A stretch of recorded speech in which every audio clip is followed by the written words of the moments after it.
Okay, student, we will start here.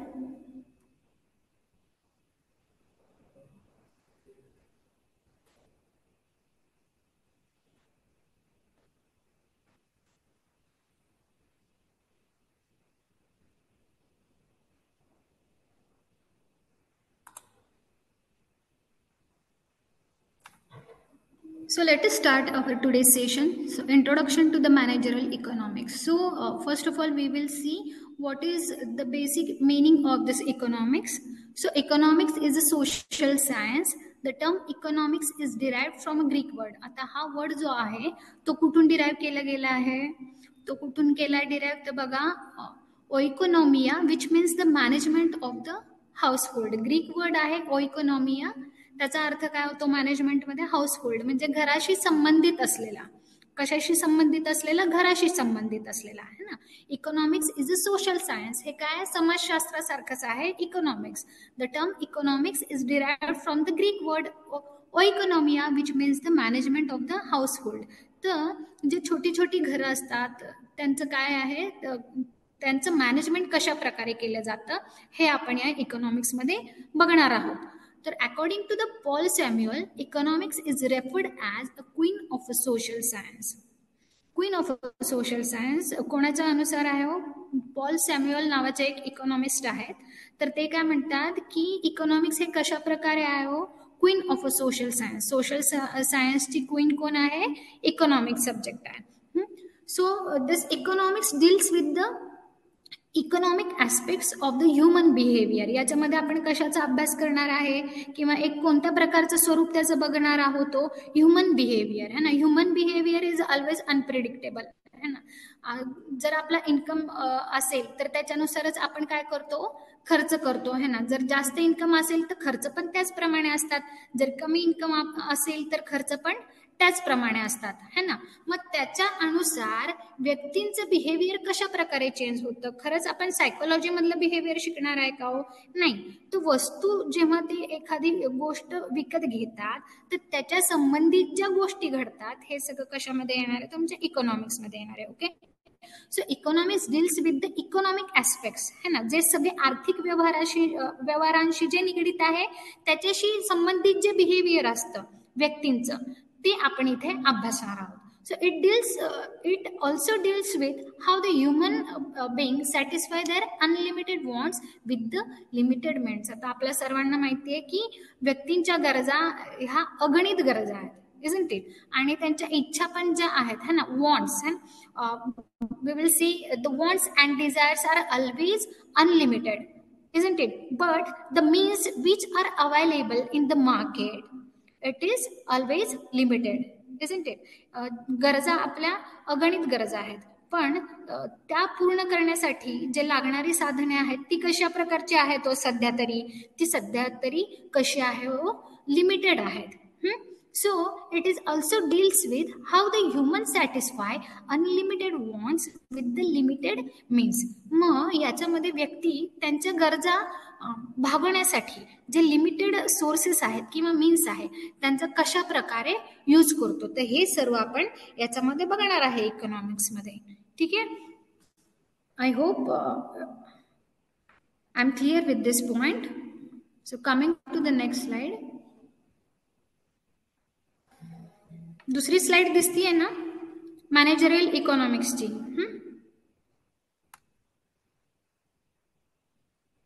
Okay, this is the second slide.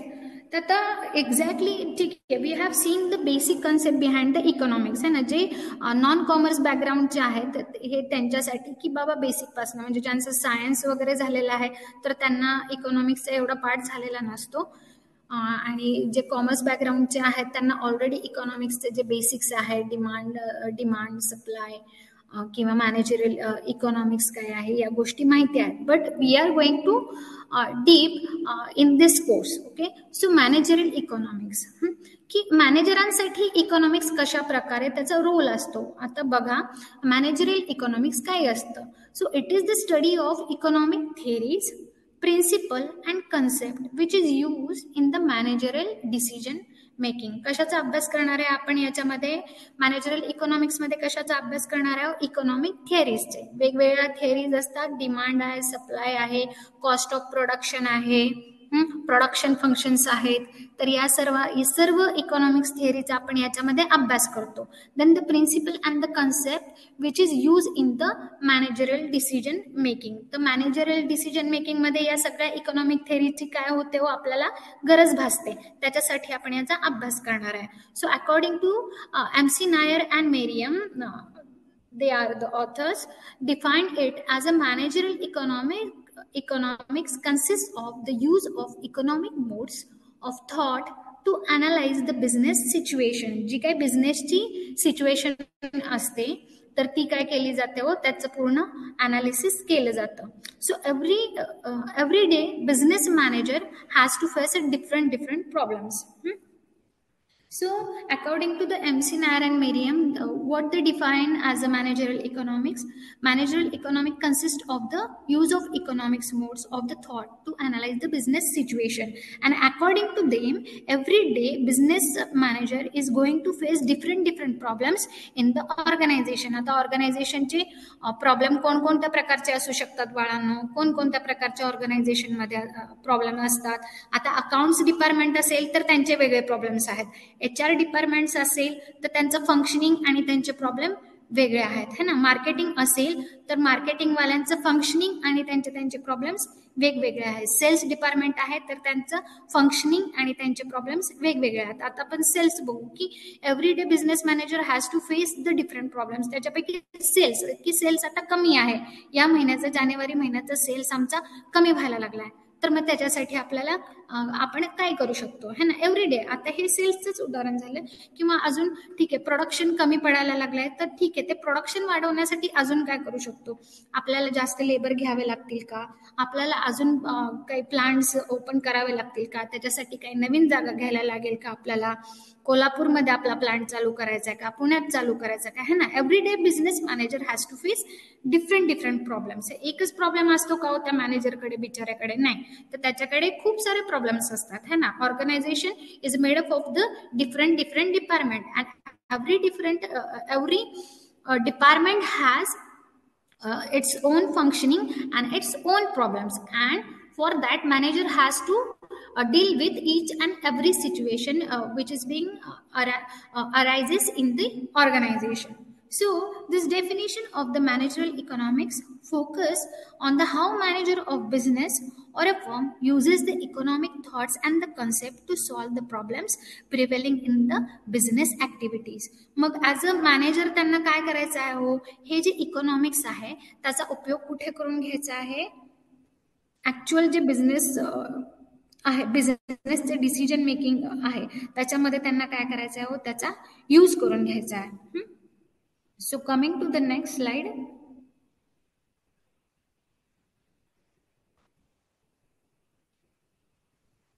Nature and scope of managerial economics. So we will discuss now the nature and the scope of the managerial economics. So first point in this, managerial economics is a science. हे कशा प्रकारे आहे? एका science प्रमाणे आहे. So managerial economics is also a body of a knowledge that determines the internal and external environment for the decision making. Any conclusion is arrived at after continuous experimentation in the science. का हो science प्रमाणे आहे? आता science माहिती आहे ना, route cause पासून सुरू होतं. सायन्स मध्ये कसं असतं की प्रॅक्टिकल बेस आहे, परंतु मग मॅनेजरियल इकॉनॉमिक्स हे सायन्स प्रमाणे कसं असतं? Managerial economics is also like a science because it determines the internal and the external environment. Internal environment बाळांनो कसं कोणतं असू शकतं? इंटरनल एन्व्हायरमेंट तुमचे जे सप्लायर्स असतात, जे एम्प्लॉईज असतात, हे सगळं तुमचे इंटरनल फॅक्टर्स असतात. तुमचे जे प्रोडक्शनशी रिलेटेड काही ऍक्टिव्हिटीज असतात, all comes under the internal environment. आणि एक्सटर्नल एन्व्हायरमेंट कोणतं असतं तुमच्या बिझनेसचं किंवा ऑर्गनायझेशनचं? जे काय पॉलिटिकल आहे, सोशल आहे, टेक्नॉलॉजिकल, है ना. म्हणजे सगळं जे तुमच्या ऑर्गनायझेशनच्या बाहेरच आहे. आणि त्या गोष्टींचा तुमच्या डिसिजन मेकिंग वरती ऑर्गनायझेशनच्या कशाप्रमाणे त्याचा इम्पॅक्ट वाढतो. तर त्या सगळ्या नॉलेजचं काय करायचं आपल्याला तिथे अभ्यास करायचा आहे. That's why this managerial economics is term as like a science. या सगळ्या छोट्या छोट्या गोष्टींचा आपल्याला काय करायचा आहे, अभ्यास करायचा आहे. Internal and the external environment for the decision making purpose. So any conclusion is arrived at after continuous experimentation in the science. म्हणजे ज्याप्रमाणे सायन्स मध्ये आपण कंटिन्युअस एक्सपेरिमेंटेशन करतो त्याचप्रमाणे तुमचं जे इंटरनल एन्व्हायरमेंट आहे ऑर्गनायझेशनचं ते पण बदलत जाते की नाही, की एम्प्लॉय बाबा आज आहे एकाने सोडून दिलं समजा, तर बदललं की नाही, तुमचं एन्व्हायरमेंट बदललं. ठीक आहे, आज प्रोडक्शनचं आमचं जरा जास्त झालं, पुढच्या महिन्यात त्याच्यापेक्षा कमी झालं, हे की नाही. त्याच जसं सायन्समध्ये एक्सपेरिमेंटेशन असतात, तर इथे कसं आहे तुमचं प्रत्येक वेळेला काही एम्प्लॉई तुमचे कमी होतील किंवा कुठे वाढतील, तुमचं प्लांट आहे कुठे वाढला जाईल, कुठे तुम्ही कमी कराल, isn't it. So internal and the external environment for the decision making. So that's why it is term as like a science, है ना. सायन्समध्ये जसं एक्सपेरिमेंटेशन असतात, छोट्या छोट्या गोष्टींचा अभ्यास करतो, त्याचप्रमाणे आपल्याला काय करायचं आहे इथं पण हे जे इंटरनल एन्व्हायरमेंट आहे बिझनेसचं आणि एक्सटर्नल एन्व्हायरमेंट आहे त्याचा पूर्ण अभ्यास करून आपल्याला काय करायला लागतो, व डिसिजन मेकिंग करायला लागतं. That's why it is term as a science, just like a science. Then managerial economics is also requires arts, or it is just like a arts also. आता हे एक कलेसारखं कसं आहे, like a science, managerial economics is also required to have an art of utilizing his capabilities. त्यांचे जे काही capabilities आहे related to the decision making, that has to be utilized in a proper way. So knowledge and understanding to achieve the organizational objective like a profit maximisation. आता काय arts सारखं कसं काय आहे बाबा आता मॅनेजरियल इकॉनॉमिक्स. ठीक आहे, सायन्ससाठी बघितलं की त्याच्यासाठी आपल्याला एक्सपेरिमेंट जसे असतात त्याच्याप्रमाणे आपल्याला इंटरनल एन्व्हायरमेंट आणि एक्सटर्नल एन्व्हायरमेंटचं अनालिसिस करून आपल्याला डिसिजन मेकिंग ॲबिलिटीज तिथं वापरायच्या आहेत.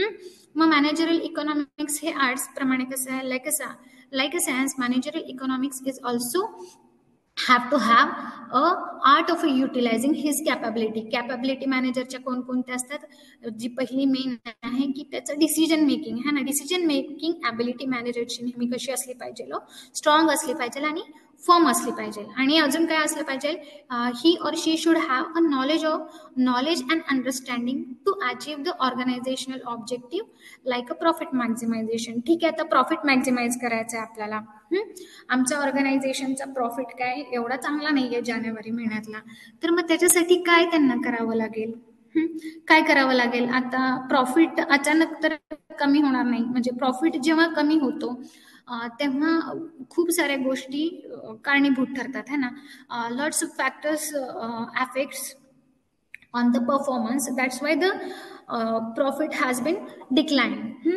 प्रॉफिट कमी झालेला असतो, तर कशामुळे, ठीक आहे बाबा सेल्स पर्सननी व्यवस्थित काम केलेलं नाहीये, प्रोडक्शन जे होतं डिझायरेबल होतं तर ते झालेलं नाहीये. 50 युनिट्स प्रोड्यूस करायचे होते पण या महिन्यामध्ये 25 झालेले आहेत. तर मग 25 झालेत, मग जो डिझायरेबल प्रॉफिट आहे तो मॅक्झिमाइज कसा होणार, इजंट इट. मग त्याच्यासाठी काय करायला लागणार, तो जो मॅनेजर असणार आहे किंवा इकॉनॉमिक्स असणार आहे त्यांना काय करायचं आहे, त्यांचं जे नॉलेज आणि अंडरस्टँडिंग आहे regarding the subject, that has to be utilise in a proper way to maximise the profit. म्हणजे सगळ्या गोष्टींचा विचार करायला लागणार आहे त्यांना की कुठे कमी पडतोय, कशामुळे कमी पडतोय, इजंट इट. आणि त्याच्यासाठी काय केलं पाहिजे है ना. ही पण एक कला आहे की कोणाकडून कशा प्रकारे काम करायचंय, करून घ्यायचंय, isn't it. So managerial economics is also requires art, or it is just like an art that manager should have capabilities to solve the problems related to the profit maximization. Then managerial economics helps to the management. managerial economics काय करतो, जे काही व्यवस्थापन आहे त्यांना काय करतं ते मदत करतं. So managerial economics also helps for the administration or the management of the organization in various types of a decision making. जसं की सुरुवातीला सांगितलं की एक ऑर्गनायझेशन असतं की त्याच्यामध्ये वेगवेगळ्या प्रकारचे काय असतात तो डिपार्टमेंट्स असतात. आता सर्वांना माहिती आहे मार्केटिंग डिपार्टमेंट असतं, प्रोडक्शन अँड ऑपरेशन्स असतं, रिसर्च अँड डेव्हलपमेंट असतं, हे की नाही. तर मॅनेजरल इकॉनॉमिक्स काय करतं, हे प्रत्येकाचं जे व्यवस्थापन आहे म्हणजे फंक्शनिंग आहे प्रत्येक डिपार्टमेंटचं, तर त्यांना काय करतो ते मदत करतात. तर जसं की सांगते, आता मार्केटमध्ये डिमांड आहे इलेक्ट्रॉनिक्स बाईकला, ई बाईक्सला जास्त डिमांड आहे. तर त्याच्यानुसारच तुमची जी जर समजा if suppose you are in the E bikes manufacturing company like Ola or Ather, तर मग तुम्ही काय करणार, त्याच्यानुसारच तुम्ही काय करणार हो मार्केटमध्ये सप्लाय करणार. म्हणजे याच्या मग आता तुम्हाला त्याच्यामुळे काय होईल की डिसिजन मेकिंग तुमचं इझी होईल की बाबा कोल्हापूरमध्ये इलेक्ट्रिक बाईक्सची मागणी जास्त आहे, there is a high demand for the E bikes in Kolhapur region. मग काय होणार, तुमचं जे ऑर्गनायझेशन आहे त्यांचा सप्लाय त्याच्यानुसार काय करणार आहे हो, ते तिथं तुम्हाला प्रोव्हाइड करणार आहे है ना. So managerial economics helps to the management, म्हणजे जे काही तुमच्या मॅनेजमेंटशी रिलेटेड डिसिजन असतील प्रत्येक तुमच्या डिपार्टमेंट्स ते, तर त्याच्यासाठी काय करतं होते मदत करतं. Then the managerial economics is a part of a micro economics. आणि अजून काय, managerial economics is a part of a micro economics. Micro economics आणि मॅक्रो इकॉनॉमिक्स दोन्ही वेगवेगळे आहेत. So micro economics managers try to study and manage the internal environment of the organization and work for the profitable and the long term functioning of the organization. आता micro म्हणजे जे काही लहान लहान घटक आहेत त्यांना विचारात घेतलं जातं. आणि मॅक्रो जे आहे म्हणजे जे मोठे मोठे फॅक्टर्स आहेत, जसं की मी तुम्हाला सांगितलं इकॉनॉमिकल फॅक्टर वगैरे, त्या सर्वांचा त्याच्यामध्ये समावेश होतो. So manager try to study and manage the internal environment. Internal environment मी सांगितलं, त्याच्यामध्ये तुमचं काय येणार बाबा, सप्लायर्स येणार, तुमचे जे फंक्शनिंग आहे त्याच्याशी रिलेटेड, एम्प्लॉईजशी रिलेटेड काही गोष्टी आहे, म्हणजे सगळं इंटरनल एन्व्हायरमेंट तुमच्या organization. So all will comes under that. Then coming to the next point, managerial economics is a changing or the dynamic in nature. Managerial economics कसं आहे, ते काय होतं सतत बदलत असतं, और it is a dynamic in nature. Dynamic in nature काय का आहे हो, कारण ते नेहमी बदलत राहतं. So managerial economics deals with the human life, so it's nature is a dynamic in nature. आता काय करतो याच्यामध्ये आपण ह्युमनचं जे लाईफ आहे त्याच्याशी संबंधित संपूर्ण अभ्यास करतोय. आणि तुम्हाला माहिती आहे की human behaviour is always unpredictable and it is always changing in nature. So managerial economics deals with the human life, so it's nature is a always dynamic. म्हणजे हे काय होऊ शकतं, काळानुसार प्रत्येक गोष्ट तिथं बदलू शकते, पण जे काही लॉज आहेत ते इकॉनॉमिक्समध्ये कधी सुद्धा बदलत नाहीत. So coming to the next slide. I hope you are getting. समजतंय ना बाळांनो, काही तुम्हाला अडचण नाही ना.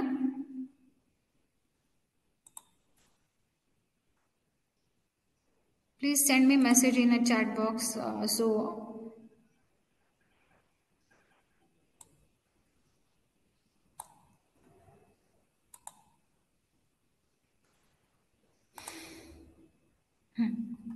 समजते ना. हा, नाही तर काय होईल, इथं रेंज वगैरे जाणार आणि तुम्हाला काहीच कळणार नाही. So that should not happen.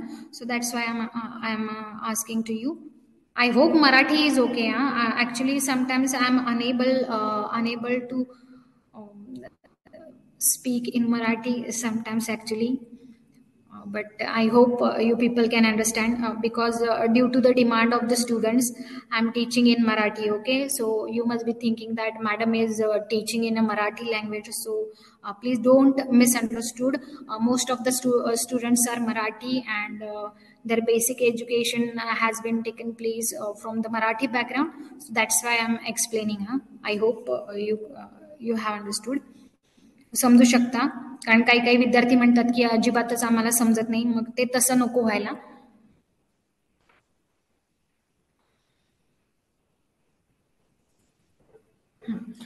So the scope of this managerial economics, the demand analysis and forecasting. तर याच्यामध्ये आता काय आहे हो, तुम्हाला डिमांड अनालिसिस करायचं आहे आणि त्याचं काय करायचं आहे, फोरकास्टिंग पण करायचं आहे. म्हणजे त्याचं फोरकास्टिंग म्हणजे फ्युचरमध्ये त्याचं कशा प्रकारे त्यांचं डिमांड असणार आहे ते बघायचं आहे. Demand analysis and the forecasting. So this involves analyzing the consumer behavior and demand for the goods and the services in order to determine the most effective pricing and the marketing strategy. आता याच्यामध्ये काय करायचंय की कोणत्या वस्तूला कशा प्रकारे demand असणार आहे त्याचं काय करायचंय, भाकीत करायचंय. फोरकास्टिंग म्हणजे जसं वेदर फोरकास्टिंग असतं बघा, है ना, आज एवढं ऊन पडणार आहे, उद्या सकाळी एवढी थंडी पडणार आहे, 12 degree 15 degree, isn't it.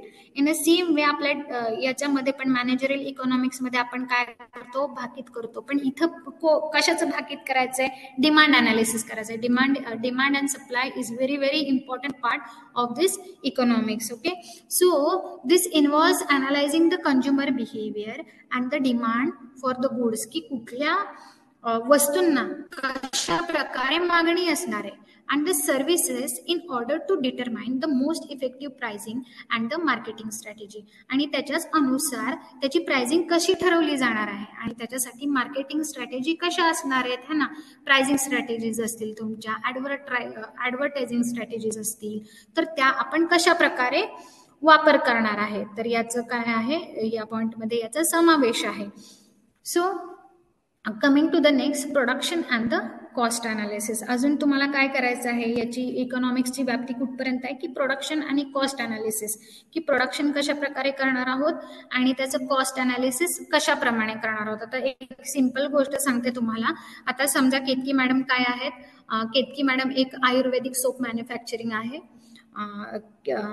Doctor केतकीज Ayurvedic products, different ayurvedic products starting from the skin care products and the soap, bathing soap.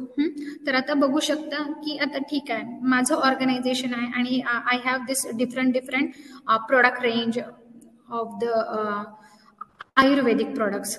तर मी काय करणार, माझं डिमांड अनालिसिस करणार, आधी त्याचं फोरकास्टिंग करणार की बाबा कोल्हापूरमध्ये आहे का डिमांड हर्बल प्रोडक्ट्सला किंवा आयुर्वेदिक प्रोडक्ट्सला डिमांड आहे का. माझा जो सोप आहे किंवा जे लेडीजशी रिलेटेड ब्युटी क्रीम्स आहेत जसे की मामा अर्थ वगैरे आहेत बघा, है ना, ते काय त्यांचं कसं पोझिशनिंग करतात किंवा ते मार्केटिंग करतात की पूर्ण हर्बल प्रोडक्ट आहे. आता हे बघा, कोणताही प्रोडक्ट तुम्हाला टिकून ठेवण्यासाठी त्याच्यामध्ये वेगवेगळे केमिकल्स यूज करावे लागतात, परंतु कोण सांगते का, तसं नाही सांगत आहे. आता अपार्ट फ्रॉम दॅट, की त्याचं एखादा प्रोडक्ट असेल तर त्याचं डिमांड तुम्हाला कसं आहे, की कोल्हापूरमध्ये केतकी मॅडमचे जे प्रोडक्ट्स आहेत तर त्याच्यासाठी कशी मागणी आहे हो, की बाबा करवीर तालुक्यात किती मागणी आहे, करवीर जिल्हा हा इथला मोठा आहे, भुदरगडमध्ये किती मागणी आहे हो, है ना. वेगवेगळे जे जिल्हे आहेत, 12 जिल्हे आहेत, तर त्याच्यामध्ये कशा प्रकारे डिमांड असणार आहे की नाही, ह्या सगळ्या गोष्टींचा आपल्याला काय करायचं आहे हो, विचार करायचा आहे. करवीरमध्ये समजा जास्त डिमांड आहे, है ना, कारण इथं इथली जी संख्या आहे करवीर तालुक्याची ती पण कशी आहे, जास्त आहे. तर मग त्याच्यासाठी बाबा प्राइसिंग स्ट्रॅटेजी, ठीक आहे, प्राइस एका सोपसाठी मी किती चार्ज करणार आहे, की जे कॉस्मेटिक प्रोडक्ट्स आहेत तर त्याच्यासाठी मी किती प्राइस आहे ती कशा प्रकारे चार्ज करणार आहे. Then the production and the cost analysis. ठीक आहे बाबा, माझे आता साबण आहेत ते खूप सारे खपायला लागलेले आहेत, isn't it. So there is a high demand for my products in a Karveer taluka. So according to that, I should be able to produce a more product and also I should think about the cost analysis. आता प्रत्येकाला माहिती असेल की एखादी वस्तू जेव्हा produce करतो तेव्हा त्याची कॉस्ट कशी असते, नेहमी कमी असते. But after including the MRP and all other things including the intermediaries prices, it's MRP is decided. म्हणजे नंतर काय होतं, कॉस्ट कमी आहे. आता समजा बिस्लरीची बाटली आहे आपली, तर बिस्लरीची बाटली आपल्याला एक लिटरची असेल तर 20 रुपयाला मिळते है ना. पण ऍक्च्युअलमध्ये जे मॅन्युफॅक्चरर असतात किंवा ते जे कंपनी ओनर असतात त्यांना ते हार्डली तुम्हाला 5 रुपयामध्ये किंवा 2 रुपयामध्ये पण ते काय होतं, त्यांना बनायची जी कॉस्ट आहे it always less. Okay, it has always a least. मग आपल्याला काय करायचं आहे, कॉस्ट अनालिसिस पण करायला लागणार आहे, इजंट इट, की बाबा कॉस्ट कमी असली पाहिजे आणि त्याच्या अनुसार आपण पुढे काय करणार आहे, प्रॉफिट मिळवण्यासाठी त्याचं आपण काय करणार आहे, प्राइसिंग पण ठरवणार आहे. So this involves the analysing the production process and identifying the ways to increase the efficiency and reduce the cost, की कॉस्ट कशी कमी राहिली पाहिजे है ना. कमीत कमी ह्याच्यापासून कमीत कमी पैशांमध्ये आम्हाला जास्तीत जास्त प्रॉफिट कसा मिळू शकतो. So it involves the analysing the relationship between the production and the cost and how changes in one can impact the other. प्रत्येकाचं काय असतं, एकमेकांवरती परिणाम असतोय. Then the supply analysis, the pricing decision, policies and practices. So this involves analyzing the factors, the impact, the pricing decision, then such as the supply and demand, then the competition, then the production cost and the consumer behavior. जसं की सांगितलं की करवीरमध्ये जर जास्त demand आहे आयुर्वेदिक सोप्सला किंवा आयुर्वेदिक प्रोडक्ट्सला, तर त्याच्याप्रमाणे तुम्हाला काय करायचं आहे, तुमचे प्राइसिंग ठरवायचे आहेत की ठीक आहे बाबा, काही डिस्काउंट असतील रिटेलरला किंवा होलसेलरला तर ते आपल्याला काय करायला पाहिजे, द्यायला पाहिजे. देन काही पॉलिसीज असतील रिलेटेड टू द प्रॉडक्ट ते पण ठरवायला पाहिजे की बाबा एखादा कस्टमरचं काही आलं, तुम्हाला प्रॉब्लेम आला की बाबा त्यांना काहीतरी आढळलं हार्मफुल केमिकल वगैरे. So at that time you should have a strong policy with you. Then it also involves the developing pricing strategy that maximize the profits while considering the impact on the consumer. आता ही गोष्ट लक्षात ठेवा की every business is running for the profit making है ना. प्रत्येक business हा कशासाठी रन केला जातो मार्केटमध्ये, ऑब्विसली पहिलं त्यांचं ऑब्जेक्टिव्ह काय असतं, what is the first objective behind that, to get a more and more profit. प्रॉफिटसाठी कुठलंही ऑर्गनायझेशन रन करते आणि त्यांचं एम असते की बाबा कमीत कमी किंमत एखाद्या वस्तूच्या प्रोडक्शनला लावून जास्तीत जास्त आपण फायदा कशा प्रकारे मिळवू शकतोय. मग त्याच्यासाठी तुम्हाला स्ट्रॉंग तुमचे प्राइसिंग डिसिजन पाहिजे, पॉलिसीज पाहिजे आणि तुमचे प्रॅक्टिसेस पण पाहिजे. Then coming to the next slide, significance of the managerial economics. आता एवढं सगळं बघितलं आपण, डिमांड बघितलं, त्याचं स्कोप बघितलं, त्याचं नेचर बघितलं. मग आता याचे सिग्निफिकन्स काय आहे, तो what are the benefits or significance we can say. So in order to solve the problems of the decision making, the data are used to be collected and analyzed in the light of the business objectives and it provides a help in this area. मी सांगितलं की वेगवेगळे problems असतात आणि त्याला काय केलं जातं, economics काय करतो, ते प्रॉब्लेम सोडवण्यासाठी डे टू डे लाईफ मधले त्याच्यासाठी काय करतं, मदत करतं. Who is going to help this economics is going to help the managers to solve their day-to-day life problem or day-to-day problems which are going on which are occurring in the organization. Then it provides the tools and techniques for the managerial decision making. So this economics is going to provide tools and techniques for the managerial decision making. Then after that it gives answer to the basic problems of the business management. अजून काय करतं, जे काही basic problems आहेत बिझनेसशी related त्याच्यासाठी काय करतं, ते उत्तरं देतं. So it gives answer to the every basic problem of the business organization. Just like I have told how to maximise the profit, how your reach should be towards the customer, की तुम्ही कुठपर्यंत पोहोचला पाहिजे, म्हणजे तुमचं जे product आहे profit मॅक्झिमायझेशनसाठी कोणकोणत्या एरियामध्ये पोहोचलं पाहिजे, त्या सगळ्याचा विचार काय होतो या तुमच्या इकॉनॉमिक्समध्ये होतो.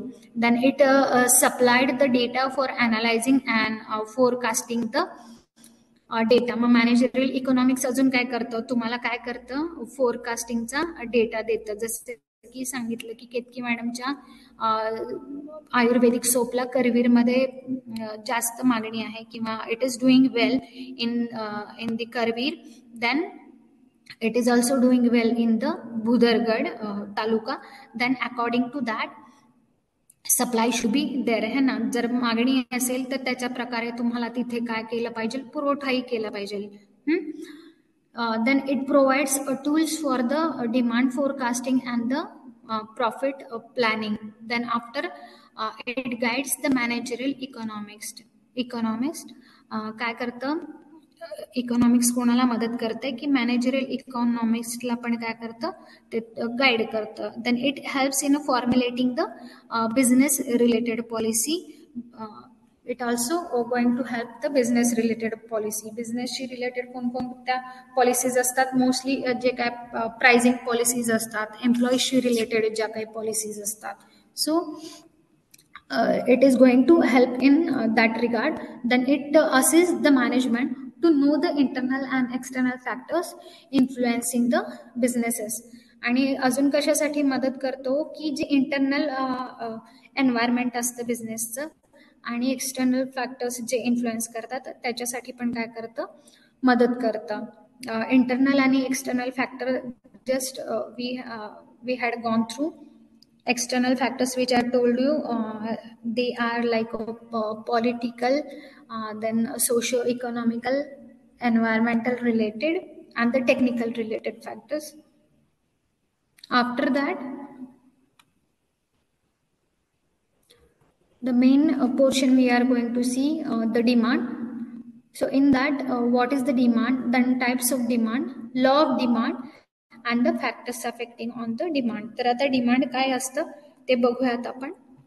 महत्वाचा भाग आहे, केसलेटमध्ये विचारू शकतात, प्रत्येक गोष्ट विचारणारच आहे सोडा, परंतु डिमांडवरती पण ट्रिकी क्वेश्चन्स येऊ शकतात. So for that purpose your concept should be clear from your side. Okay. So what is meant by demand? So demand in economics means a desire to possess a good supported by a willingness and the ability to pay for it. If you have a desire to buy a certain commodity, say a car. जर समजा तुम्हाला एखादी car खरेदी करायची आहे, but you don't have any adequate means. Adequate means इथं म्हणजे पैसे नाही आहेत. ठीक आहे, मला घ्यायची आहे मर्सिडीज बेन्झ. नुसती इच्छा असून फायदा आहे का हो? पैसे पण लागणार ना त्याच्यासाठी, इजंट इट? पैसे नसतील तर मी कसं खरेदी करायला जाणार आहे? But you do not have that adequate means to pay for it. It will simply be a wish, a desire or a want and not a demand. तर ती जी तुमची इच्छा आहे ती काय राहणार आहे हो? It will just simply be a wish or a desire, but it will not be considered as a demand. पण ती डिमांड होऊ शकणार का? नाही. का नाही होऊ शकणार? कारण तुमची ॲबिलिटीच नाही आहे ना ते परचेस करण्याची. मग ते तुमची नुसती इच्छाच राहणार आहे. परंतु इथं तुमची इच्छा आहे, I want to purchase a Mercedes Benz and also I have that much money with me, I have that much income with me, so I'm able to purchase that, and suppose in future I will also purchase that. So here my desire and wish has been fulfilled because I have purchased what I had wished, and also I had given that amount of the money to that shop owner. त्या shop ओनरला काय केलंय मी, त्याला जेवढे पैसे लागणार आहेत ते दिले. मग इथं काय, हे डिमांड काय झालंय तुमचं, इथं फुलफिल झालेलं आहे. In a simple way, desire back by willingness and ability to purchase is nothing but a demand. Desire back by willingness है ना, desire back by willingness and ability to purchase. काय असलं पाहिजे, तुमची तेवढी क्षमता पण असायला पाहिजे ती वस्तू खरेदी करण्याची. जर तुमच्याकडे खरेदी करण्यासाठी पुरेसे पैसे नसतील तर ते डिमांड तिथं फुलफिल होणार नाही. So demand will not be fulfil in that case. So demand is an effective desire that is and that desire which is backed by the willingness. हे लक्षात ठेवा, which is backed by कशानुसार which is backed by the willingness and also the ability to pay for that commodity in order to obtain it. आता हे basic concept आहे economics मध्ये. Need आहे, want आहे, need, want, Dzire आणि हे demand. तर हे डिमांडचं डेफिनेशन लक्षात ठेवायचं आहे. Demand is it means a desire to possess a good supported by a willingness. की willingness असलं पाहिजे आणि ability असली पाहिजे, ability to pay for it, then the demand will be fulfilled. Coming to the next,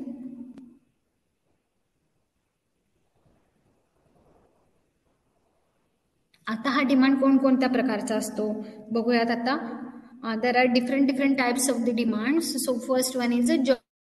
आता हे joint demand काय असतं? डिमांड तर बघितलं आपण, जो डिमांड होता त्याचं डिफिनेशन बघितलं, त्याचा कन्सेप्ट बघितला. Then what is mean by this joint demand? So joint demand means the purchasing of one time as a purchasing another good. Example बघूयात आपण, म्हणजे तुम्हाला समजेल की एकमेकाला जॉईंट डिमांड कशा प्रकारे असतो किंवा कधी ती कंडिशन फुलफिल होते. So example, demand for a car insurance is jointly demanded with the car because to drive a car it requires a insurance. म्हणजे जेव्हा तुम्ही कार घ्यायला जाता तिथे इन्शुरन्सवाले साईडला तुमच्या बसलेलेच असतात. कार पण घेतली पण त्याच्यासाठी इन्शुरन्स पाहिजे. का इन्शुरन्स पाहिजे? की भविष्यामध्ये काहीही होऊ शकतं. मग इथं काय झालं, जॉईंट डिमांड झाला की नाही, इथं जॉईंट डिमांड आहे. कार पण घेतलीये परंतु त्याच्या जोडीला तुम्ही काय घेतलेलं आहे, त्याच्यासाठी जो लागणारा इन्शुरन्स आहे तो पण घेतलाय. मग जे काय तुम्ही अमाऊंट ठरवाल किंवा काय त्याच्यासाठी पे कराल ती वेगळी गोष्ट. But when you are going to purchase a car and along with that you will get insurance, you will also purchase insurance for that car, then it will be considered as a joint demand. So the demand for the complementary products and the services is also known as the joint demand. म्हणजे असंच अजून याच्याच प्रकारे एखादी वस्तू तुम्ही घेतली आणि त्याला जर कॉम्प्लिमेंटरी कुठली सर्व्हिस तुम्हाला मिळत असणार आहे तर ते it will be treated as a joint demand. Okay. Then coming to the composite demand, when the goods or the services have more than one use, then the composite demand happens. An increase in the demand for the one product leads to fall in the supply of the other. For example, see carefully. Milk can be used for a cheese, cream, butter and other product. आता एकच दुधाचा एकच फायदा आहे का बाळांनो? नाही. तर एकाच प्रोडक्ट पासून आपण काय काय बनवू शकतोय? त्याच्यापासून तुम्ही काय काय बनवू शकता? तुम्ही चीज बनवू शकता है ना, क्रीम बनवू शकता, बटर बनवू शकता, अजून जे काही वेगवेगळे है ना, आईस्क्रीम मध्ये पण त्याचं तुम्ही यूज करू शकता है ना. So it has different uses. Okay, so we can see it has a composite demand. एकाच गोष्टीपर्यंत ती लिमिटेड राहिलाय का तो प्रोडक्ट? नाही. It is having another benefits also. So we will see in case of a milk it has a composite demand. when goods or services have more than one use, म्हणजे त्यांना एकापेक्षा अजून जास्त त्यांचे जर उपयोग होत असतील तर आपण तिथे काय म्हणू शकतो की बाबा याला कंपोजिट डिमांड आहे. आणि इथं कशाचं उदाहरण घेणार आहे? मिल्क. जर समजा केसलेट मध्ये विचारलं तर तेव्हा तुम्हाला व्यवस्थित विचार करून लिहिता आलं पाहिजे. हे नेहमी डोक्यात ठेवायचं या गोष्टी. Then the short run and the long run demand. Then the price demand, it is considered with the amount a consumer is willing to spend on a product at a given price. Price demand काय आहे की given price मध्ये जेव्हा तुमची घेण्याची क्षमता असते तेव्हा it will be treated as a price demand. So it is concerned with the amount a consumer is willing to spend on a product at a given price. So it will be treated as your price demand. Then the income demand. This income demand indicate the relationship between the income of the person and the quantity of the demand for the goods. मी सुरुवातीला म्हटलेलं आहे की income demand, ज्याप्रमाणे income असतो त्याच्याच प्रमाणे तुमचं कसं असतात, तुमच्या मागण्या असतात आणि तुमचे खर्च पण त्याच्याच प्रकारे असतात. जर एक पुअर क्लास पर्सन असेल, म्हणजे एक गरीब व्यक्ती असेल आणि त्यांचा इन्कम पण कसा असणार आहे हो, कमीच असणार आहे, इजंट इट. आणि त्यांची पर्चेसिंग ॲबिलिटी पण कशी असणार आहे, कमीच असणार आहे. पण हेच the rich class person, if you will see a rich class person, he or she will have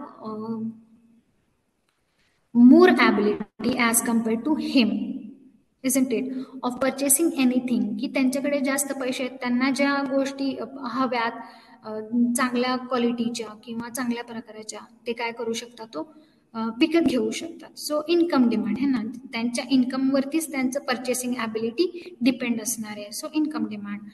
then the competitive demand, it is a situation where the purchase of products leads to reduce the demand for an alternative products.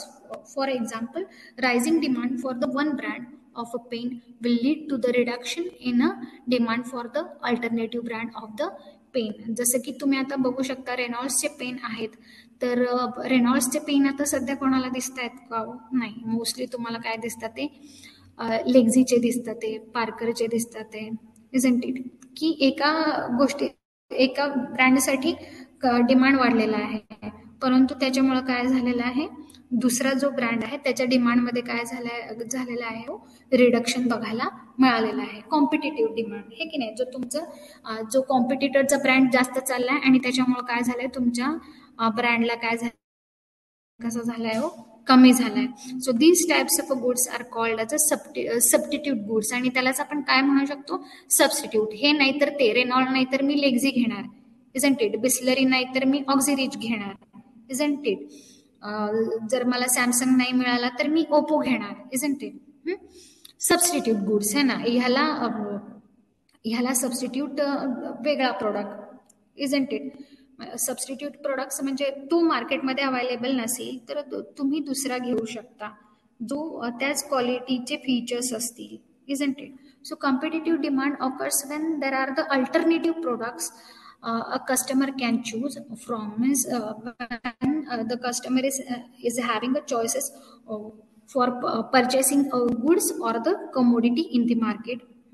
Then the direct and the derived demand. आता direct आणि derived demand काय असते, तर demand for a goods or a services for the final consumption or the final use is called a direct demand. आता हे direct demand आणि काय असतं, for example the demand for the food, shelter, clothes, cellphones and the vehicles is a direct demand. या गोष्टी कशा आहेत, की ह्या गोष्टी हव्याच आहे, because they are related to the human basic necessities है ना. बेसिक गरजा काय, अन्न, वस्त्र, निवारा. अँड नाउ डेज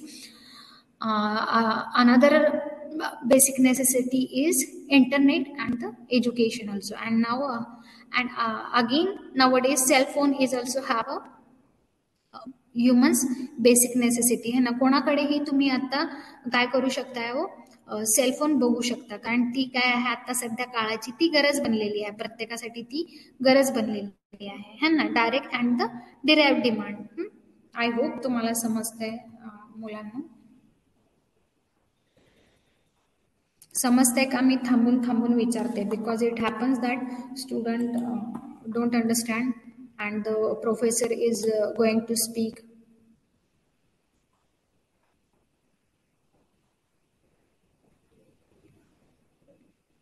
नाही काय होतंय, सांगते तुम्हाला. काय मुलं परत म्हणतात की आम्हाला समजलं नाही. So that should not happen.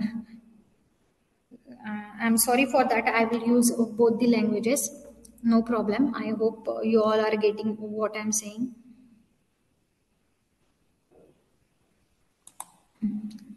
ठीक आहे. आता हे सर्व बघितलं बाळांनो, डिमांड काय असतं बघितलं आपण, यांना मॅनेजरियल इकॉनॉमिक्स काय असतं. आता आपण अजून एक महत्वाचा भाग बघणार आहे. याच्यामध्ये काय बघणार आहे, we are going to see a law of demand. This is my very favorite thing in economic subject, law of demand. I like law of demand very much because it is really very interesting की प्राईसची कसं relationship आहे, डिमांडचं, वस्तूचे जे demand आहे त्यांचं कसं relationship असतं, या सगळ्या गोष्टी या डिमांडमध्ये येतात. सो लॉ ऑफ डिमांड ह्यांना विचारलेला आहे बघा, डिस्टन्स मोडच्या एक्झाममध्ये विचारलाय. For the theory examination before 1 week ago, the question has been asked on the law of demand, then elasticity of demand. आणि मुलांना शिकवूनही आलं नाही, या अशा गोष्टी आहेत. No problem, just listen it carefully. So we are going to see the law of demand. So other things being constant, if the price of a commodity increases, its demand decreases, and if the price decreases, its demand increases, according to the Alfred Marshall. Alfred Marshall हे famous इकॉनॉमिक्स्ट आहेत आणि खूप छान त्यांचं पुस्तक आहे. Open याच्यामध्ये open सोर्सेसमध्ये पण अवेलेबल आहे, गुगल बुक्समध्ये. जर कोणाला अजून डीपमध्ये अभ्यास करायचा असेल तर तुम्ही जाऊन गुगल बुक्समध्ये सर्च करू शकता. अल्फ्रेड मार्शल, खूपच छान पुस्तक आहे त्यांचं. तर according to him, other things will remain constant if the price of the commodity increases. म्हणजे एखाद्या वस्तूची जर प्राइस इन्क्रीज झाली, इट्स डिमांड डिक्रीजेस, त्याचा डिमांड काय होते हो, डिक्रीज होतो. And if the price decreases, its demand increases. Inverse proportion आहे बघा. जेव्हा प्राइस वाढते तेव्हा काय होतंय हो, डिमांड कसा होतोय, कमी होतोय. Isn't it? जेव्हा प्राइस वाढते, लक्षात ठेवा, जेव्हा प्राइस वाढते तेव्हा काय होतं, डिमांड कमी होतो. आणि जेव्हा प्राइस कमी होते तेव्हा काय होतं, तुमचं डिमांड वाढतो. So the law of demand is explain with the help of demanding schedule. आता हे डिमांडिंग शेड्यूल बाळांनो बघा, इट इज व्हेरी इम्पॉर्टंट. कधी कधी कन्फ्युजिंग वाटू शकतं. So the demand schedule shows the quantities demanded at a different price level. Now there is a slide.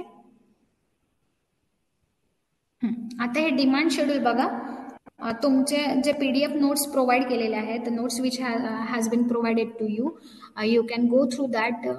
In that you will find the demand schedule, but we will see. Explain केल्याशिवाय तुम्हाला लक्षात येणार नाही. आता बघा, आता price आणि डिमांडमध्ये कसं रिलेशनशिप आहे बघा. आता ते काय म्हणतं, जेव्हा प्राइस कमी असते तेव्हा डिमांड कसं असणार आहे बाळांनो, according to law, according to the Alfred Marshall. ह्याचं लॉ कोणी दिला, अल्फ्रेड मार्शल यांनी काय सांगितलेलं आहे, ते काय म्हणतात, जेव्हा तुमचं किंमत कमी असते तेव्हा तुमचं डिमांड जास्त असतोय. आता बघा इथं serial number, Wien the price is 2, what you will see, the demand is 30 units. तेव्हा किती युनिट्सचं डिमांड आहे, 30 युनिट्सचा. आता समजा केतकी मॅडमचं सोप एक्झाम्पल घ्या, आयुर्वेदिक सोपचं. ठीक आहे, जेव्हा केतकी मॅडमच्या सोपचं 2 रुपये किंमत होती तेव्हा किती युनिट्सचं डिमांड होतं त्याला मार्केटमध्ये, 30 युनिट्सचं. परंतु त्याची प्राइस किती झाली हो, 4 झाली. तेव्हा त्याचं डिमांड किती झाला हो, किती युनिटचा डिमांड झाला हो, 25 युनिटचा डिमांड झाला त्याचा. आता हे व्यवस्थित बघायचं, उलट बघायचं. देन जेव्हा त्याची प्राइस 6 होती त्यांच्या साबणाची, तेव्हा किती युनिटचं डिमांड त्याला झालं हो, what is the demand, 20 units. So units demanded is 20. Then when the price is 8, the quantity demanded is a 15. Quantity demanded in the units is a 15. जेव्हा 8 प्राइस झाली तेव्हा त्याला मागणी किती आली हो, 15 युनिटची मागणी आली. आणि जेव्हा त्याची प्राइस 10 केली तेव्हा त्याला किती युनिटचं मागणी आल्या हो, 10. So the quantity demanded is a 10. आता तुम्ही बघू शकता, जेव्हा प्राइस कमी होती तेव्हा किती युनिटची मागणी झाली हो, आमच्या सोपला 30 युनिटची मागणी झाली. 4 झालं तेव्हा किती झालं, 25 झालं. 6 प्राइस झाली तेव्हा किती झाले क्वांटिटी डिमांडेड, 20 झालं. 8 झाली तेव्हा 15. म्हणजे इथं बघू शकता, जशी जशी तुमची प्राइस वाढत जाते तसं तसं तुमचा डिमांड काय होत गेलाय हो, कमी होत गेलाय. परंतु कमी जर प्राइस असेल तर त्याचं कसं असणार हो, तुमचं डिमांड जास्त असणार.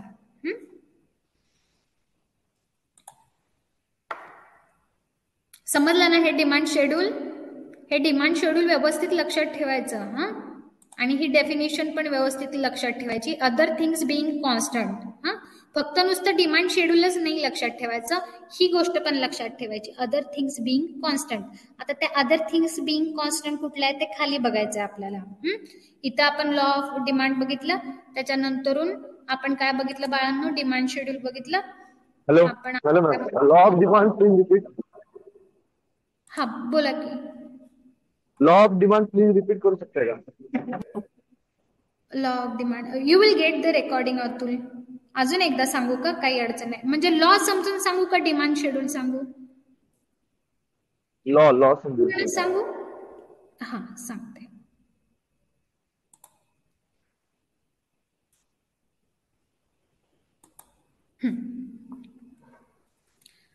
आता according to Alfred Marshall, if the price of a commodity increases, जसे की आपण डिमांड शेड्यूल मध्ये बघितलं की जेव्हा 10 होतं, जेव्हा प्राइस 10 होती तेव्हा क्वांटिटी डिमांडेड किती होती हो, 10च होती, इजंट इट. मग इथे बघा, if the price of the commodity increases, जसं त्याची प्राइस वाढत जाते एखाद्या वस्तूची, तेव्हा काय होतो, त्याचा डिमांड पण काय होतो, कमी कमी होत जातो. And if the price decreases, आणि जेव्हा त्याची प्राइस कमी होत जाते त्याचा डिमांड काय होत जातो, इन्क्रीज होत जातो. हे डिमांड शेड्यूल मध्ये बघा, है ना. प्राइस जेव्हा कमी असते, when the price decreases demand increases. हे बघा डिमांड शेड्यूल इथं तुमच्या समोर आहे स्क्रीनवरती. When the price decreases demand increases, when the price increases demand decreases. Inverse proportion आहे, उलट आहे. When the price decreases demand increases. When the price increases, the demand will also decreases according to this law. काय म्हणायला लागलाय ते समजते ना. जेव्हा प्राइस कमी असते तेव्हा तिचा डिमांड काय असतो, जास्त असतो मार्केटमध्ये. जसं की मी सांगितलं केतकी मॅडमच्या आयुर्वेदिक सोप आहे, जेव्हा त्याची 2 रुपये किंमत होती तेव्हा करवीर तालुक्यामध्ये त्याची 30 युनिटची मागणी होती, है ना, 30 युनिटची मागणी होती. जेव्हा 4 किंमत झाली तेव्हा 15 झालं, है ना. जसजशी किंमत वाढत चालली तसं त्याचा डिमांड काय होत गेला हो, त्याचा कमी होत गेला. आणि जेव्हा 10 रुपये त्या साबणाची किंमत होती तेव्हा फक्त त्याचा डिमांड काय झाला, 10च राहिला. का? कारण ऑलरेडी त्याची किंमत जास्त आहे. किंमत जास्त असल्यामुळे काय झालंय, त्याचा डिमांड आहे, त्याचे युनिट्स आहे ते पण काय झालेलं आहे, कमी झालं आहे. Because the price has been increases, the demand has been decreases. ठीक आहे. आणि हे डिमांड शेड्यूल फक्त लक्षात ठेवा. ठीक आहे Atul.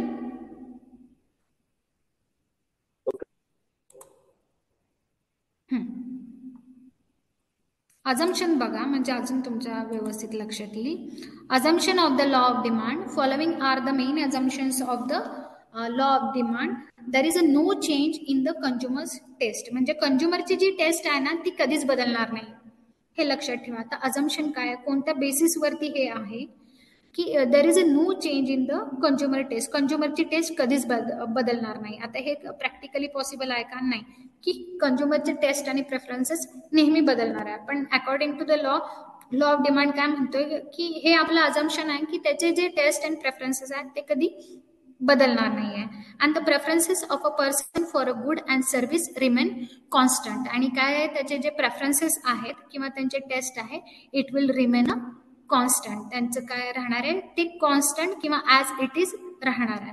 Then the income of a persons also remain the constant, की त्याचं इन्कम ऑफ अ पर्सन, त्याचं जे काही महिन्याचं इन्कम आहे किंवा वार्षिक उत्पन्न आहे ते पण कसं राहणार आहे हो, कॉन्स्टंट राहणार आहे. Then the prices of the substitute and the complementaries also remain constant. Then the no substitute is available to the commodity, की ती जी कमोडिटी तो घ्यायला जाणार आहे ना, की त्याला सबस्टिट्यूटच अवेलेबल नसणार आहे. जसं की मगाशी मी सांगितलं रेनॉल्डचा पेन आहे, रेनॉल्डला सबस्टिट्यूट कोणकोणते आहेत आता माहिती आहे, वेगवेगळे ब्रँड्स आहेत. किंवा मोबाईल फोन घ्या, मोबाईल फोन आता जर तुम्ही सॅमसंगचा घेतला तर त्याच फीचर्समध्ये तुम्हाला वेगवेगळे ओप्पोचे आहे, पोकोचे आहे किंवा रेडमीचे आहे, रिअलमीचे आहे, है ना. ते ऑल आर द सबस्टिट्यूट किंवा ते तुमचे कॉम्पिटिटिव्हचे जे कॉम्पिटिटर्सचे जे आहेत प्रोडक्ट्स जे आहेत ते अवेलेबल आहेत. पण अकॉर्डिंग टू या लॉच्या अनुसार काय, no substitute in the available is available to the commodity, की ह्या कमोडिटीला तुम्हाला सबस्टिट्यूटच अवेलेबल नसणार आहे. And again there is a no change in the population, it remains a constant. आता हे फक्त अजम्पशन आहे बाळांनो, जसं की एखादे सायंटिस्ट अज्युम करतात त्याच्याप्रमाणे आहे ना. आणि after that they are going to prove the hypothesis in the future, म्हणजे की अजम्पशन ठरवतात, ते प्रूव्ह होतात किंवा डिस्प्रूव्ह होतात, तो वेगळा टेस्टिंगचा भाग असतो किंवा पुढचा तो भाग असतो. पण हे अजम्पशन्स आहेत आपल्या लॉ ऑफ डिमांडचे 6 अजम्पशन्स आहेत, की जो कंझ्युमर आहे त्याचा टेस्ट आणि प्रेफरन्सेस कॉन्स्टंट राहणार आहेत, त्याचा इन्कम पण कॉन्स्टंट राहणार आहे. आता प्रॅक्टिकली हे सर्व म्हणजे होऊ शकतं का, नाही, पण हे एक अजम्पशन आहे आणि त्या बेसिसवरतीच हा काय बनवलेला आहे, लॉ बनवलेला आहे किंवा थिअरी बनवलेली आहे. Then the prices of the substitutes and the complementaries also remain the constant, and no substitute is available to that particular commodity. There is a no change in the population, it remains the constant. Then coming towards the next slide, factors affecting on the demand. आता या डिमांडवरती कोणकोणत्या प्रकारचं कोणकोणते घटक कारणीभूत ठरू शकतात की ज्यांचा त्याच्यावरती परिणाम होतो. So changes in the price of the products, आपण बघितलं प्राइसचा त्याच्यावरती कशा प्रकारे परिणाम होतो. Changes in the price of the product. Then the income of the consumer, जसं की सांगितलं, जर एखादा गरीब व्यक्ती असेल आणि त्याची पर्चेसिंग कॅपॅसिटी किंवा ॲबिलिटी नाहीये तर त्यांचे खर्च त्यांच्यानुसार असणार. पण हेच जर एखादा रिच क्लास पर्सन असेल तर according to his purchasing ability he is going to purchase a different things. Then the taste and the preference of the consumers. After that the prices of the substitute goods, जसं की सांगितलं मी तुम्हाला, mobile फोन्सचं सांगितलं, पेनचं सांगितलं, किंवा same तुम्ही water bottle पण consider करू शकता की price of the substitute goods, how it is going to affect on the demand. Then the price of the complementary goods, these are the factors affecting on the demand. Then last one we will see the elasticity of demand. आता अजून एक भाग आहे की elasticity of demand, म्हणजे लवचिकता, एक शब्दशः मराठीमध्ये म्हणू शकतो. So elasticity of demand is defined as it is the ratio of the proportionate change in the quantity demanded shows the ratio of the percentage change in the demand to the percent change in the price. So elasticity of demand की कशा प्रकारे response असतो ते बघणार आहे आपण elasticity of डिमांडमध्ये.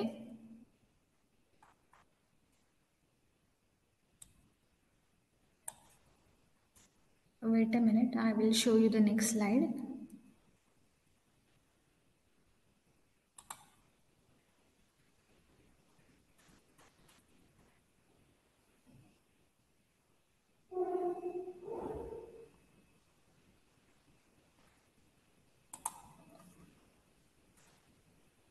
Just wait a minute, I will show you the another PPT.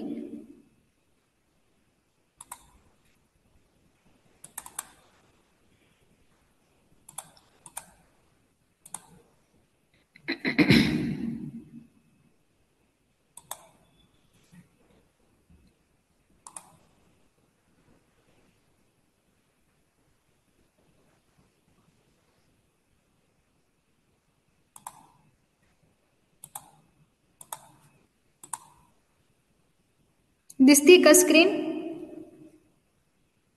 Yes ma'am. हां,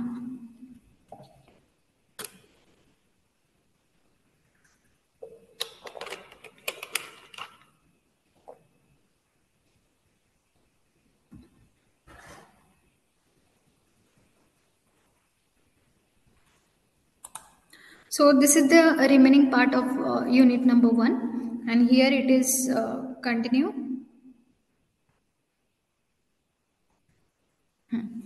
Elasticity of demand. So what is this elasticity of demand?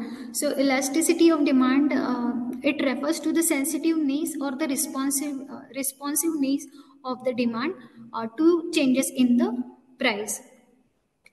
or it is the responsiveness or the sensitivity of the quantity demanded of a goods or a services to changes in its price or the other factors.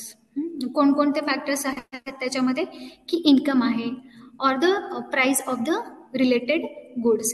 Then in a simple terms it measures how much the demand for a product will increase or decrease. म्हणजेच काय elasticity मध्ये आपण काय major करणार आहे की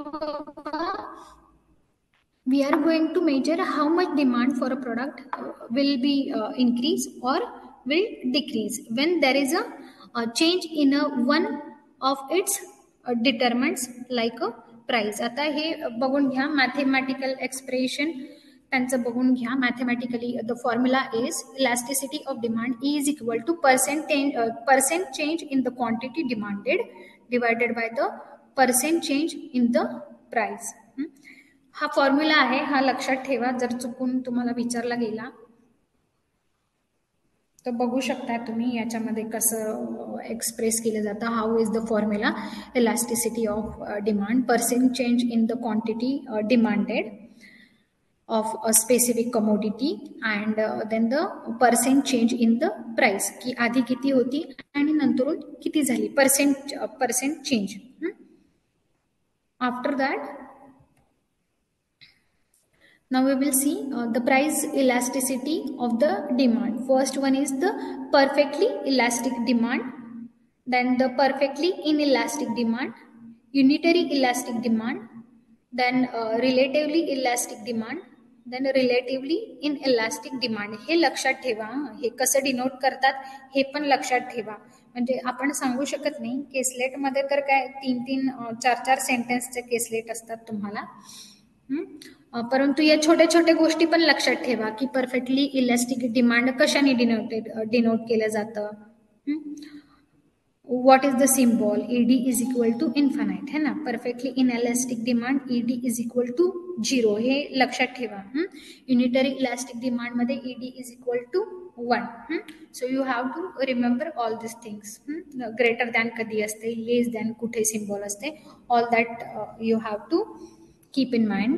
so we will discuss the types of price elasticity of a demand. तर पहिलं काय आहे परफेक्टली इलास्टिक डिमांड. आता परफेक्टली इलास्टिक डिमांड मॅम ते लास्ट स्लाइड अजून एकदा दाखवता का?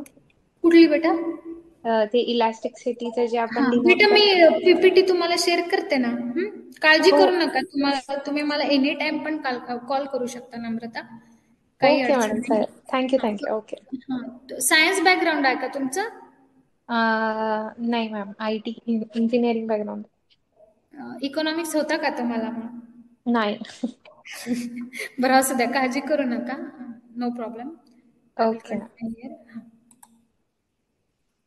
स्लाइड तुम्हाला लेक्चर झाल्या शेअर करते किंवा संध्याकाळपर्यंत शेअर करते.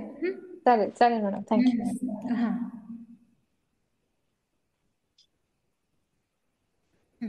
perfectly elastic demand condition कधी असते बघा. so it refers to the situation where the slightest rise in the price it causes the quantity demanded of a commodity to fall to 0 and at the present level the price of at the present level of the price people demand infinity a large quantity of the commodity. The coefficient of elasticity of demand is infinite. Example, the luxury or the goods, luxury goods such as the jewelry and the designer handbags. आता जे perfectly elastic demand काय आहे की याच्यामध्ये कसं luxurious goods जेव्हा तुम्ही घ्यायला जाता, आता एखादा खूपच ब्रँडशी म्हणजे ब्रँड कॉन्शियस आहे किंवा त्यांना मोठमोठे जे ब्रँड्स असतात तेच आवडतात, डिझायनरशी रिलेटेड आहे, ज्वेलरीशी रिलेटेड आहे. मग याच्यामध्ये कसं असतं की परफेक्टली इलास्टिक डिमांड असतो की तिथं जरा जरी चेंज झाला तर त्या व्यक्तींना काही फरक पडत नाही. ऑलरेडी ते खूप गडगंज श्रीमंत असतात, त्यांना काही फरक पडत नाही. And they will have a branded collection of the designer handbags, then the jewellery है ना. पैसेच आमच्याकडे जास्त आहे तर आम्हाला त्यांची प्राइस वाढू किंवा कमी होऊ आम्हाला काही फरक पडत नाही. जेवढं प्राइस आहे त्याच्यामध्येच आम्ही काय करणार आहे, ते काय करणार आहे आम्ही घेणार आहे. Perfectly elastic demand. So it refers to the situation where the slices rise in the price causes the quantity demanded of a commodity. It falls to the zero. So example here, the luxurious goods or jewelry and the designer handbags त्यांच्यासाठी perfectly elastic demand असतो. Then the perfectly inelastic demand. So it refers to the situation where even substantial changes in the price do not make any changes in the quantity demanded. That is, for any change in the price, the demand remains constant. आता perfectly inelastic कसं आहे, जे basic म्हणजे जी जीवनावश्यक वस्तू आहे किंवा ज्या वस्तू आपल्याला लागतातच, तर त्याची किंमत जरी बदलली तर आपल्याला काय काय करणार आहे, आपण ते घेणं बंद करणार आहे का? नाही. मग त्याचा डिमांड कसा राहील, तुमचा परफेक्टली इनइलास्टिक डिमांड राहील. तर इथे एक्झाम्पल काय आहे, salt. The quantity demanded of the salt will remains the same regardless of the prices change or prices change. की त्याची प्राइस किती जरी झालं तरी तुम्हाला काय करायला लागणार आहे, हो ते विकत घ्यायला लागणार आहे. So here the demand will B perfectly inelastic. Then relatively elastic demand, here a small proportionate change in the price of the commodity, it will result in a larger proportionate change in the quantity demanded. The coefficient of the elasticity of demand is greater than the unity. म्हणजे हे जे symbolic representation आहे, the coefficient of the elasticity of demand. Then example इथं काय घेऊ शकतो, relatively elastic म्हणजे elastic demand आहे किंवा त्याची लवचिकता दिसू शकते किंवा बदलू शकते. So cars and the washing machine. So these goods are often only purchase few times. आता कार आहे, वॉशिंग मशीन आहे, त्या काय आपण सारखं घ्यायला जातो का? मीठ, तेल, पिठासारखं नाही, आपण कधीतरी घेतो त्या वस्तू. So these goods often only purchase a few times in a life time. म्हणजे 10 वर्षातून घ्याल, 15 वर्षातून घ्याल. So the consumers can shop around for a better price. म्हणजे आपण काय करतो की बेटर प्राइसेससाठी आपण काय करतो, बघतो. So that's why there is a relative elastic demand. So example again, air travel rises in a airfare म्हणजे त्यांच्या प्राइजेसमध्ये may cause the vacationer to choose a different mode of a transportation or postpone their vacation. जर air ट्रॅव्हलमध्ये अचानक जर prices वाढवले तर तुम्ही काय करू शकता, you can choose a different mode of the transportation. तुम्ही काय करू शकता, वेगवेगळे ट्रान्सपोर्टेशनचे मोड तुम्ही यूज करू शकता किंवा तुमचे जे वॅकेशन आहे तुम्ही काय करू शकता, पोस्टपोन करू शकता. So perfectly elastic demand, perfectly inelastic, then the relative elastic demand बघितलेला आहे आपण. Then coming to the next, relatively inelastic. A larger proportionate change in the price of the commodity will result in a smaller proportionate change in its quantity demanded. Then example, the necessity goods like a salt and the sugar. जसं की सांगितलं मी की या जीवनावश्यक वस्तू आहेत म्हणून यांचं डिमांड कसं राहणार आहे, इन इलास्टिक डिमांड. आणि इथे रिलेटिव्हली इन इलास्टिक डिमांड कशासाठी आहे, तुमच्या सॉल्टसाठी आणि शुगरसाठी आहे. Then the unitary elastic demand is a market situation where a change in a price is made with an equivalent change in the quantity demanded. Then the percent change in the price is the same as the percent change in the quantity demanded. In आता अजून दुसऱ्या भाषेत आपण काय म्हणू शकतो, in other words, a given proportionate fall in the price is followed by an equally proportionate increase in the demand and the vice versa. Example बघितल्यावर तुमच्या लक्षात येईल. एक्झाम्पलच बघूया direct. If a book store lowers the price of a book by a 10%. जर समजा एखादा पुस्तक विक्रेता आहे, त्यांनी त्यांची जी प्राइस आहे ती 10% कमी केली आहे. And the quantity demanded increases by the 10%. आणि क्वांटिटी डिमांडेड पण कशी झाली आहे, त्याच प्रपोर्शनमध्ये त्यांची काय झालेली आहे, वाढलेली आहे. Then the demand is said as a unitary elastic. म्हणजे त्यांनी 10% प्राइजेस कमी केल्या आणि त्याच प्रपोर्शनमध्ये त्याचं काय झालं, क्वांटिटी डिमांडेड काय झाली हो, त्याची इन्क्रीज झाली. Then the demand is the unitary elastic. The total revenue for the bookstore remains the same. आणि त्याचं काय झालं हे ना की प्राइजेस लो केली, परंतु काय झालं, त्याच प्रपोर्शनमध्ये त्यांचं डिमांडेड क्वांटिटी आहे ती पण इन्क्रीज झाली आणि त्यांचा जो टोटल रेव्हेन्यू आहे तो कसा राहिला, सेमच राहिला. Showing that the change in the price and the quantity demanded have a balance out. म्हणजे इथं कशाचा बॅलन्स केलाय त्यांनी, म्हणजे ठीक आहे प्राइस 10% कमी केली, परंतु क्वांटिटी डिमांडेड पण काय झाली, 10% इन्क्रीज झाली. त्यांचा रेव्हेन्यू पण कसा झाला, सेम राहिला. Showing that the changes in the prices and the quantity demanded have a balance. म्हणजे इथं त्या दोन्हीचा काय झालाय, इथं बॅलन्स झाला आहे. Then another example, if a banana seller lowers the price of the banana by 16.28% and expect to sell 1162.8 bananas per day, then the demand is the unitary elastic. म्हणजे त्यांनी काय केलं की लोअर प्राइजेस केलं आणि त्याच प्रपोर्शनमध्ये ते काय करतात, ते अपेक्षा करतायत की त्याच प्रपोर्शनमध्ये ते काय करणार आहे, सेल करणार आहे. Then it will be said, then the demand will be said as the unitary elastic. म्हणजे बॅलन्स राहणार आहे, जे काय तुम्ही प्राइजेस कमी करणार आहे आणि क्वांटिटी डिमांड करणार आहे त्याच्यामध्ये एक बॅलन्स राहणार आहे. त्याच्यामुळे हे बघू शकता इथे तुम्ही,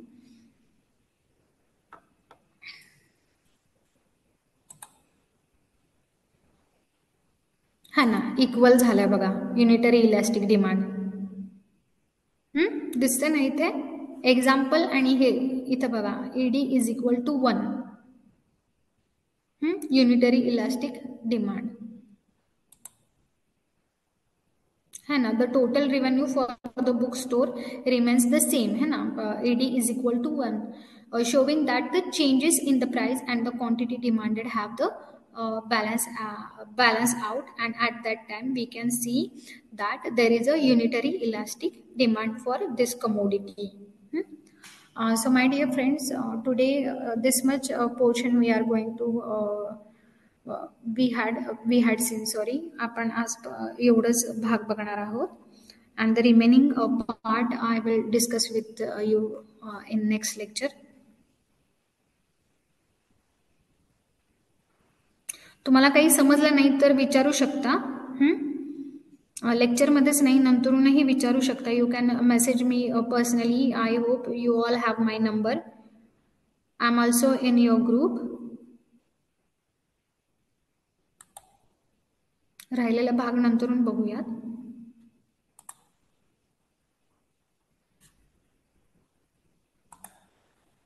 समजतंय ना शिकवलेलं?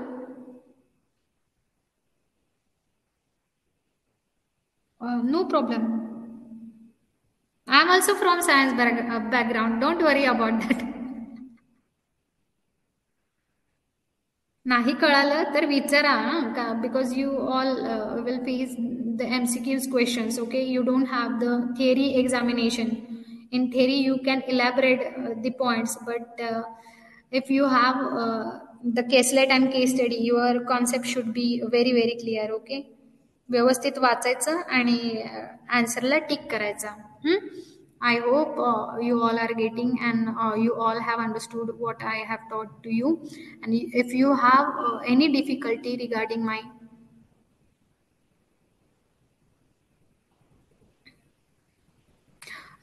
my lecture, you can contact me anytime. कधी पण विचारू शकता on WhatsApp or on phone call. शक्यतो WhatsApp वरतीच विचारा. I will connect with you. No problem.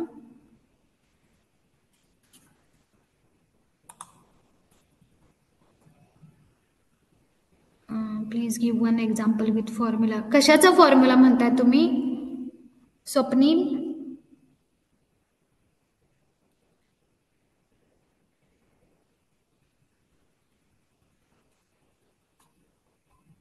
Elasticity formula